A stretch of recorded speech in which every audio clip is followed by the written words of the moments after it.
So good evening everyone and welcome for this today's landmark 200th session of the Saturday Talk series by JanyuTech. It's indeed been a great journey over the period of last 4 years that we have been continuing delivering this Saturday Talk session series. Started in November 2021. We had first session on 27th November 2021 and today here we are on the 200th session of the Saturday Talk series. We had a different eminent speakers like Vedveer Arya sir throughout this session series, and the idea and purpose of this Saturday Talk session, why we felt that we should have this kind of session series. I'll request our Managing Director Shri Vedveer Arya to give a brief about this entire idea of the Saturday Talk session series. Over to you, Vedveer sir. Good evening everyone. It's a great privilege that a simple objective of taking a Saturday Talk for inspiring our youngsters who are from mega institutions from elite institutions, because when we have been feeling that the youngsters should be inspired by the experience of the elders, and by sharing the thoughts the elders can inspire the youngsters, and presently remove the prejudices, because most of the youngsters believe that they're all captain material because they are coming from elite institutions.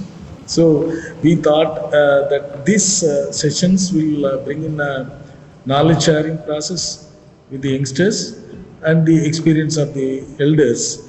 So we have, consistently we have been supported by many speakers, and of course I remember requesting Dr. Gyana Gandhi, Padma Shri Gyana Gandhi ji, to have the first session, and he agreed to that. And from there on, I think we could consistently have good speakers and great achievers from all the fields, right from meditation, science and technology, then geopolitics. So vice chancellors from universities. So it was a great journey actually.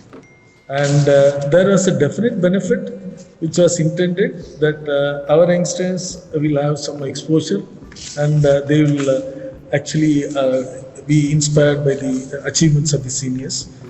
The unintended one was that we ended up as intellectual team where we talk about the government policies, what it should be, and the many energy saving areas we have talked about. We have talked about industry status, we have talked about the manufacturing processes, we have talked about space policies. So there are a lot of things we have talked about. So we can say that going forward, we can even form some pool of individual independent verticals wherein we can be suggestive to national bodies like industrial bodies and even some of the government departments also in improvising their policies.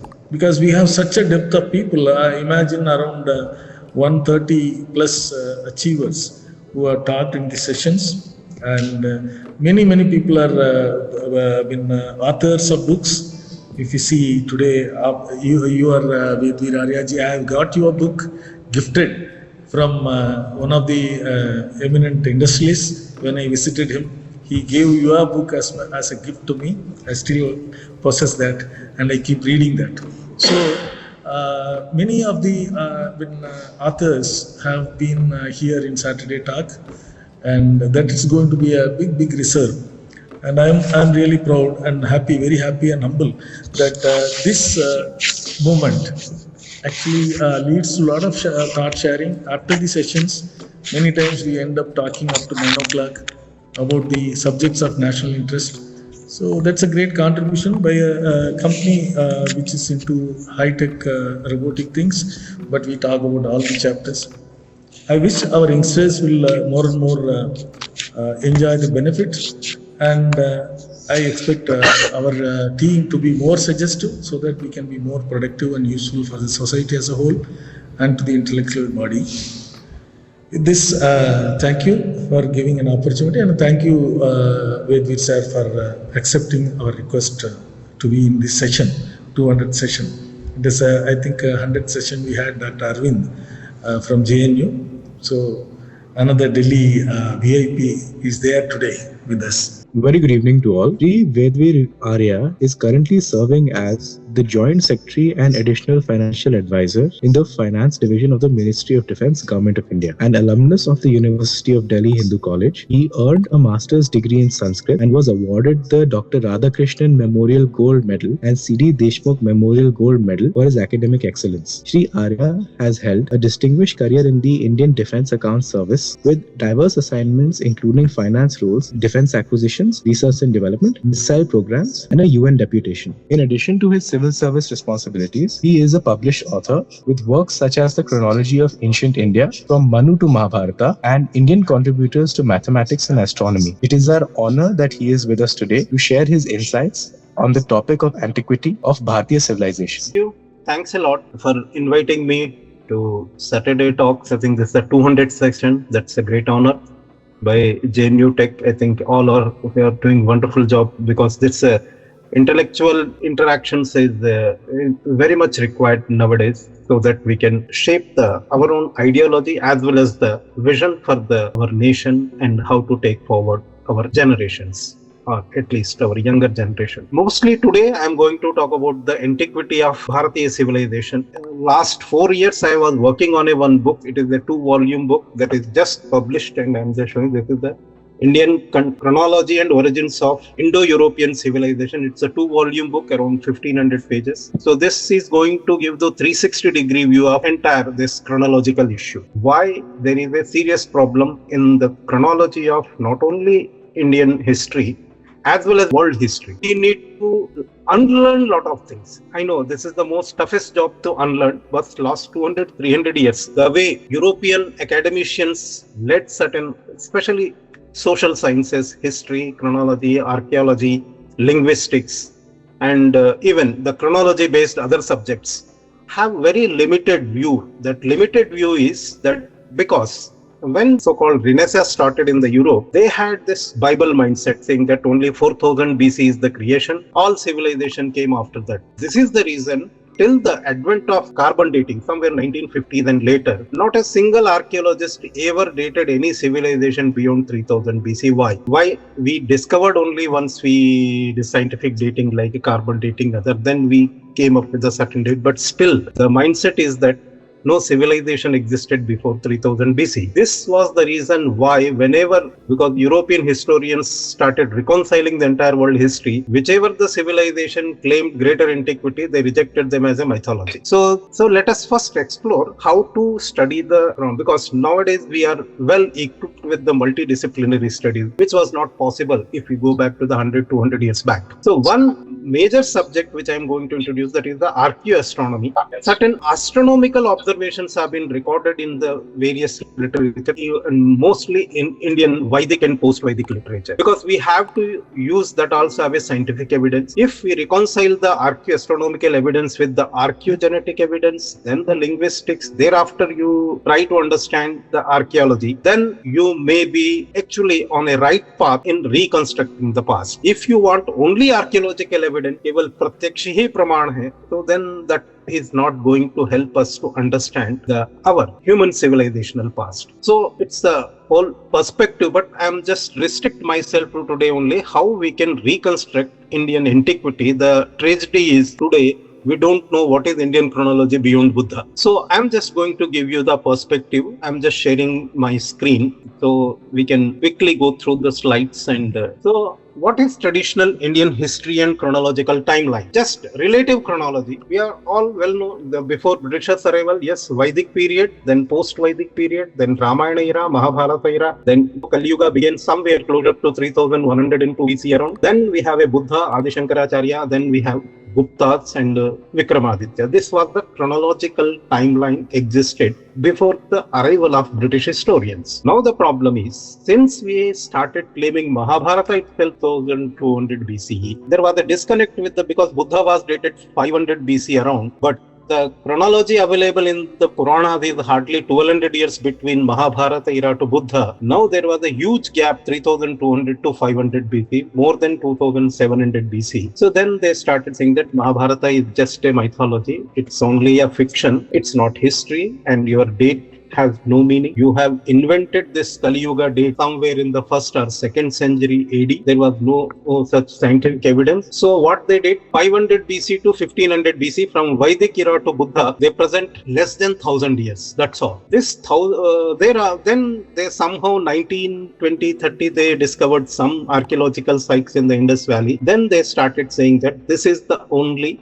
some alien civilization existed in India, somewhere in the northwestern India. India was totally blank, no history, no civilization existed. It's only Indian civilization was born when so-called Aryans invaded, migrated, or Aryan traders. Nowadays, the new concept they started with, some Aryan traders came to Indus Valley. Then they settled here and they changed the entire demography. This kind of a very illogical arguments are going on. So we need to first understand the chronology. Why? Because chronology is the foundation of history. You can't correct the historical narrative if you have a false foundation. If chronology is false, narrative is going to be, or it will be, certainly it will be a false. So what are the evidences we have? We need to first construct the ancient Indian calendar, because from Vedic era to till date, if we study the Vedic and post-Vedic text, we were very advanced in the astronomy. So that's why, especially if you read Vedas, we have complete calendrical, the descriptions are available. Based on that, we can understand that a well-developed an advanced lunisolar calendar was practiced during the Vedic era. And same thing was in post-Vedic era, in Ramayana, Mahabharata, numerous references to nakshatras and tithis and everything. So we were following a very well-developed calendar. And it is impossible that a civilization which discovered a calendar at an early stage and they don't know how to count the years. So let us demystify how we can reconstruct, because we had only a Yuga calendar from Vedic era to Mahabharata era. Thereafter we have a Yudhishthira Samvat, Kali Yuga Samvat, and Vikrama Samvat, Shaka Samvat later. But beyond Mahabharata, we have none other than only Vedic Yuga calendar. Then to understand, first let us study the Indian Sanskrit literature using the archaeoastronomy. Then let us try to reconcile archaeogenetic and archaeological evidences. Then let us understand the sea level rise, bathymetry, and other scientific evidence. Then we can try to reconstruct what is the true chronology of Bharatiya civilization. First, how we can understand this continuity of Yuga calendar from Vedic era to Mahabharata era, how we can reconstruct a Yuga calendar. Before that, let us understand the basics of archaeoastronomy. It is actually, what is the scientific field is called? It is the investigation of astronomical knowledge in the history of ancient civilization. So how we can, what are the written text, the literature, based on the astronomical observation recorded in various texts, we have to chronologically, relatively arrange and study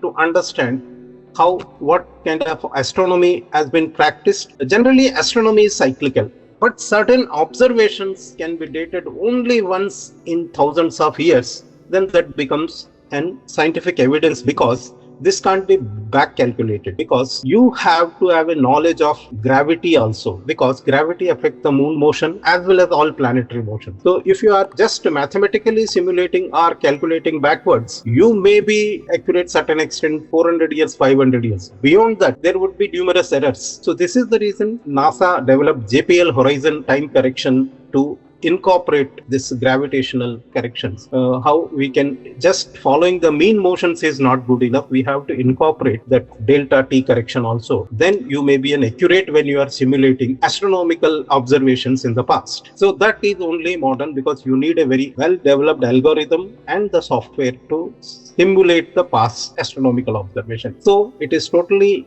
incorrect to assume that our ancient astronomers have just back calculated to claim certain observations.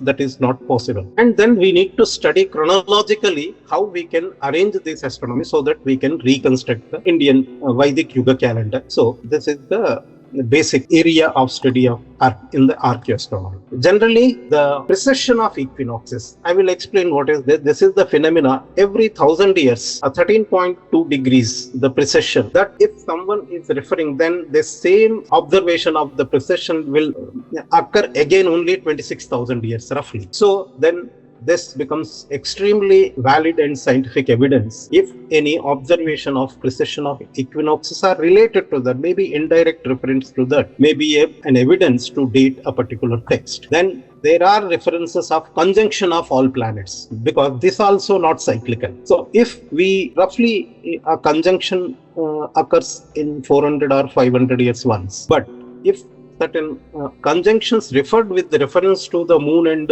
other planetary positions in nakshatras, then the probability goes in once in a lakhs of years. So this is also an evidence to date a particular observation. Then naturally, observation of pole stars. Certain pole stars have been observed and recorded. Then this, if we simulate it, then once in thousands of years only the pole star positions can be explained. Then we have a certain reference of planetary position, then Tithi, Nakshatra, weekday. So these are the observations recorded in Sanskrit text can be listed out each text wise. Then we have to have some kind of a chronological order, especially relatively we can arrange it, because the languages like the Vedic Sanskrit, the text written in Vedic Sanskrit should be kept at the earliest period, thereafter post-Vedic Sanskrit, thereafter Laukik Sanskrit. This is the way we can arrange relatively the Sanskrit text, so that once we are shortlisting these astronomical observations, also we have to keep that chronological order, especially relative chronological order, so that we can study these observations and we can arrange them in a chronological order or not, so that the scientific evidence of this archaeoastronomy can be studied in comprehensively, not in pockets or in isolation. Is the precession, it is, if you see, it has a cycle of 25,700 years, roughly some 26,000 years. So sun actually precedes the earth motion by every one nakshatra in 1,000 years. So there are 27 nakshatra. It is not actually 1,000 years, somewhere 950, 960 years. So the cycle actually completes in 25,765 years. So this is an evidence. If someone is talking about autumnal equinox or winter solstice in particular nakshatra, that can be dated perfectly, an error of plus minus 500 years. So let us first understand how many Sanskrit texts have been dated before Mahabharata era. So there is a text, Mayasura Surya Siddhanta. The Mayasura, it has been mentioned in our tradition in various texts, saying that he wrote Surya Siddhanta at the end of 28th Krita Yuga. So now how to date this 28th Krita Yuga in 7th Manvantara? Then we have a Bharata Muni's Natya Shastra. What Bharata Muni is saying in the first chapter itself, he is saying that he is writing this Natya Shastra in the Treta Yuga of Vaivasvata Manvantara. Then how we can date the text of Natya Shastra? Then it is, we all very well know that Ramayana and Sri Rama, the Ramayana event took place at the end of 28th Treta Yuga. Then we have Mahabharata took place at the end of the Dwapara Yuga. If we can reconstruct this Yuga calendar, then we can perfectly date Mahabharata as well as pre-Mahabharata historical events. Then presently is when Kali Yuga is following. How to understand? Because the problem is Mahabharata and post-Mahabharata era, Yuga lengths have been increased to lakhs of years, to a concept that this yugas are totally a false or a mythological concept. It has no relevance. But actually, if we study the evolution of yuga concept in India, then we may unravel certain truths, how we can reconstruct this yuga calendar. After the study of various texts, what I found it in Vedic and post-Vedic text, actually they are referring to only 5-year yuga and 20-year Chatur Yuga. They never referred any lakhs of years, the cycles of lakhs of years of yugas. Thereafter, after post-Surya Siddhanta era, because Surya Siddhanta is the basic concept what he has introduced to incorporate Jovian cycle, that is Brihaspati Chakra, a 12-year cycle. Now the yuga length has been increased from 5 to 1200 years. Thereafter, post Ramayana, 1200 became 12,000 and 12,000 has been multiplied by 360 just post Mahabharata era, so that a yuga length have been the Chatur Yuga length have been increased to somewhere 43,20,000 years. Why this kind of a evolution took place? Because the reconciliation of lunar year and solar year was very critical, because it is not exactly 365 days. 365 days, 6 hours and few seconds, minutes. This is the exact solar motion in a year. Now, lunar cycle is 354 days only. No, both have to be reconciled. And in a calendar, I can only incorporate a day as a Adhika Tithi, or I can delete a day as a Kshaya Tithi. I can't incorporate some hours in the calendar. So what I'm looking for integer values. So now the problem is when I'm taking very short period, 5, 20 years or 20 years, so my accuracy is not so good. So that's why the Indian astronomer came out and let us increase the baseline. So we have increased to 1200 years. So my accuracy has increased. Then again, I said that this is also not good enough. Then the accuracy for Adhika Tithi, Kshaya Tithi, Adhika Masa, Kshaya Masa calculations become extremely accurate. So we need to differentiate between the historical timeline of yugas and later how astronomical cycles of yugas have been increased. The problem is we mixed up the both and we lost the chronology. So that we need to understand how I have reconstructed this Surya Siddhanta. There is a one shloka in Surya Siddhanta, Asmin Krita Yugasyante Sarve Madhyagata Graha Vinatu Pata Mandochan Meshadau Tulyatamita. In this shloka, what Mayasura is saying, he says, I have observed a perfect conjunction when sun was in first degree of Aries. This is the Saptarshi calendar. We use Saptarshi calendar starting from Ashwini. Every 100 years have been named after one nakshatra. It is just to remember. It has nothing to do. It is not an astronomical phenomena that Saptarshis reside 100 years in one nakshatra. This has been just allegorically told. So this is how we can establish archaeo-astronomical sheet anchor starting from early Vedic era, around 13,300. That was the Ashwini. Thereafter, we started finalize the Mrigashiradi list around 11,200 BC, considering the winter solstice at Mrigashira.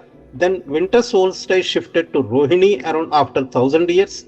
Thereafter, from Rohini to Kritika, another 1000 years. Thereafter, Kritika to Bharani and Bharani to Ashwini, this 2000 years. Then finally, winter solstice shifted to Ashwini, 7322 BC. Thereafter, the Mayasura observed this conjunction and he proposed that yuga lengths have to be more than 5 or 20. So we have enlarged the yuga cycles to 1200 years. So prior to Mayasura, we used to follow only 5-year yuga, 20-year Chatur yuga and 1000-year Mahayuga. Observation in Mula Nakshatra. What I have done, I have just simulated using the 1984 observation of Halley's Comet. If you simulate based on whatever the algorithm developed based on that, then exactly 5635 BCE, a Mula Nakshatra, that Halley's Comet was visible in Mula Nakshatra. And exactly the dates mentioned in Ramayana. Another aspect, generally the modern archaeologists and the leftists argue that there was no horse in India and Indus Valley. That's why Vedic literature refers to a horse. So therefore, have to date entire Vedic corpus after 2000 BC or something. There are certain horse remains have been recovered 3-4 places. Moreover, what I am saying, the Ashwa mentioned in Rigveda was not Equus caballus. It was actually Equus sivalensis, a Shivalik horse. In Rigveda, a 34 ribs Ashwa is mentioned. Chatustrimshat Vajino Deva Bandhor Vakri Rashvasya Swadhitis Samiti in Rigveda. They're talking about, the Rigveda is talking 34 ribs. Equus caballus, the Central Asian horse, has 36 ribs, not 34 ribs. But archaeologically established, this Equus sivalensis has only 34 ribs. And entire Greek literature, many scholars, they say that unicorn is found only in India. And another aspect, this is their Scotland. Even today, they consider, because Scots were actually, as per their traditional legends, they born to Shaka prince and Egyptian princess. So Egyptian princess, the name of Egyptian princess was Scota. Since they were the progeny of Scota, so they came to known as Scots. So all Scythians everywhere, they considered this unicorn or probably the Equus sivalensis, the Shivalik horse, as their power symbol. We can reconstruct Indian chronology in one slide. Start somewhere closer to 1400 BC and another. Generally, people may think about how you are dating Rigveda in Ice Age, but it's not Ice Age. Ice Age started declining somewhere 18,000 BC, which was which is generally referred as the last glacial maximum. We have to consider so-called Holocene in India when southwest monsoon became regular. There are numerous studies have been conducted, especially geological studies of certain lakes in Tibet when the vegetation started in Tibet. So using that, they have established that somewhere 14,000 to 15,000 BC, first time Indian southwest monsoon actually intensified. The first intensification of southwest monsoon or first intensification of the Indian summer monsoon took place after 15,000 BC. So naturally, the first agriculture started in India at an early stage, and our rishis actually wanted to link up the arrival of monsoon with the nakshatras. That led to evolution of astronomy, then mathematics to simulate the astronomical position. This is how the first civilization and first knowledge was born in India. My name is Harish Pathak. I'm a director in this company, JanyuTech Private Limited. My question is, the Indian historians or Indians will not believe any of the evidence that you give unless it is considered and accepted by the Western world. Somehow, this is a problem that we all face. The history we see is from the eyes of Western world and not the way, we should be actually be seeing. And we are only wanting people to see our own chronology. Don't believe in the mythology, but look at the evidence. So how do you prove this to the Western world is my question. And there are people in Western world who are quite logical and quite, if they see evidence, they accept it. So when is it that will be possible, and how we will be doing it?